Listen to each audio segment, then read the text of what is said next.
lesson will cover the following topics. Temperature control. Cold loop fitted with an expansion valve with a fixed opening. Cold loop fitted with a thermostatic expansion valve. Throughout a vehicle's development, the manufacturer has sought to improve the comfort of the occupants. In 1950, the 4CV was the first vehicle in the Renault range to be fitted with a heating system. Air conditioning appeared for the first time in 1976 on the Renault 16. In 1985, automatic adjustment provided an optimum comfort level on the Renault 25. Today, the Renault Espace has multi-zone automatically adjusting air conditioning. Air conditioning keeps the vehicle occupants in the optimum conditions for comfort and safety. Click on the control panel to display the air path. The air is filtered outside the vehicle via the windscreen recess and through the passenger compartment filter. The air is then circulated and distributed inside the vehicle.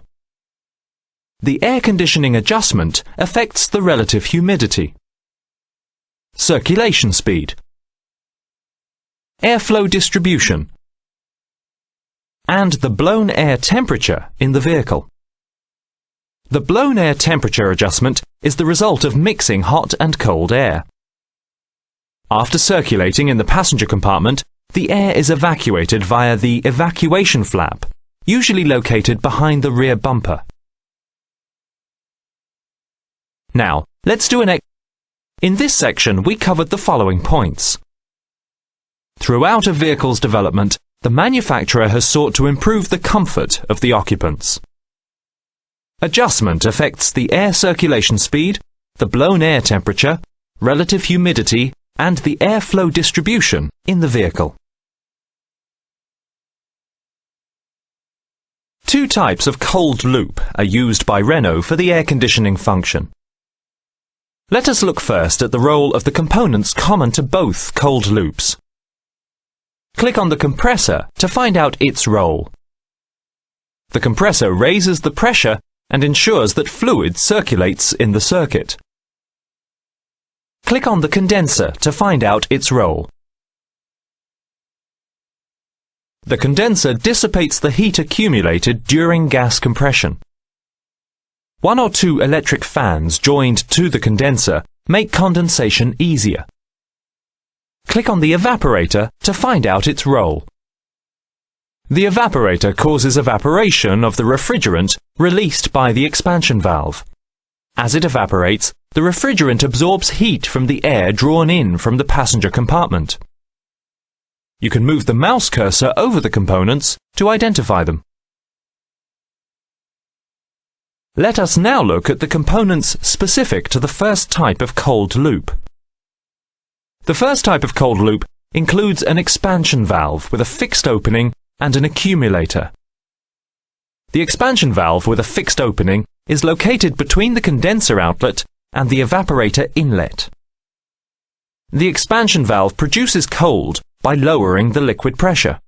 For this type of cold loop, the fixed opening always releases the same quantity of liquid. The accumulator is fitted to the low-pressure circuit between the evaporator outlet and the compressor inlet.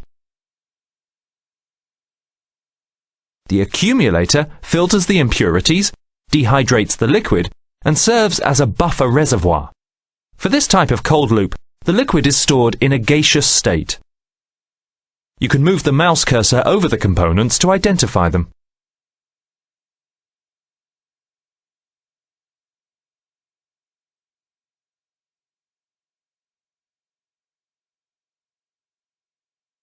Let us now look at the different temperatures and pressures of the pipes between the components for the first type of cold loop.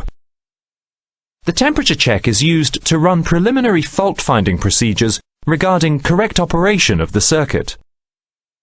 When leaving the compressor, the fluid is gaseous, under high pressure, and very hot. On leaving the condenser, the refrigerant is liquid, pressurized, and slightly cooled.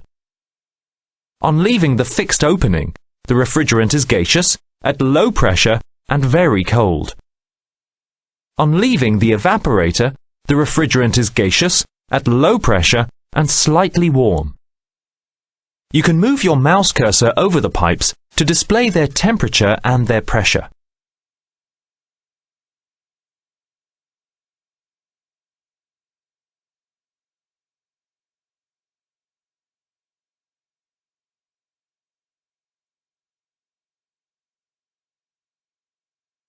Now let's do In this section, the second type of cold loop differs from the first on 2 points.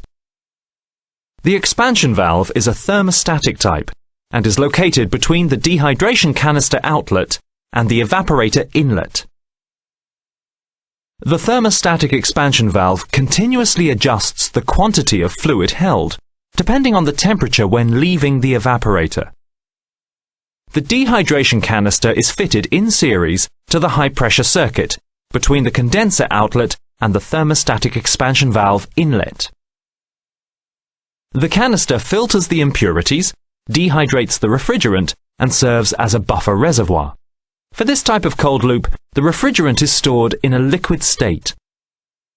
You can move the mouse cursor over the components to identify them.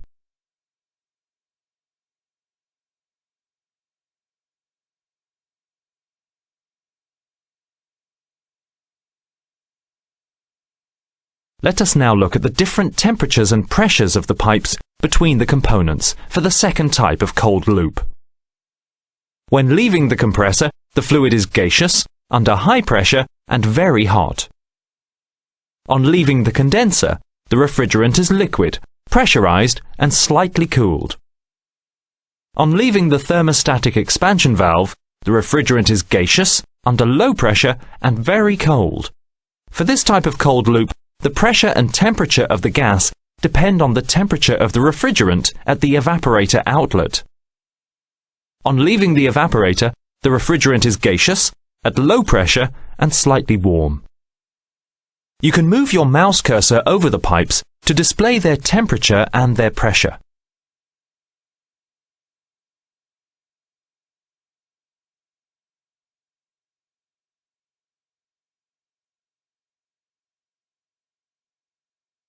Now, In this section, we have covered the following points. The second type of cold loop comprises a thermostatic expansion valve and a dehydration canister.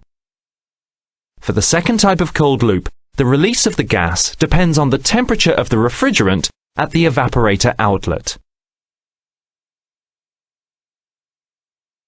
This lesson is now finished.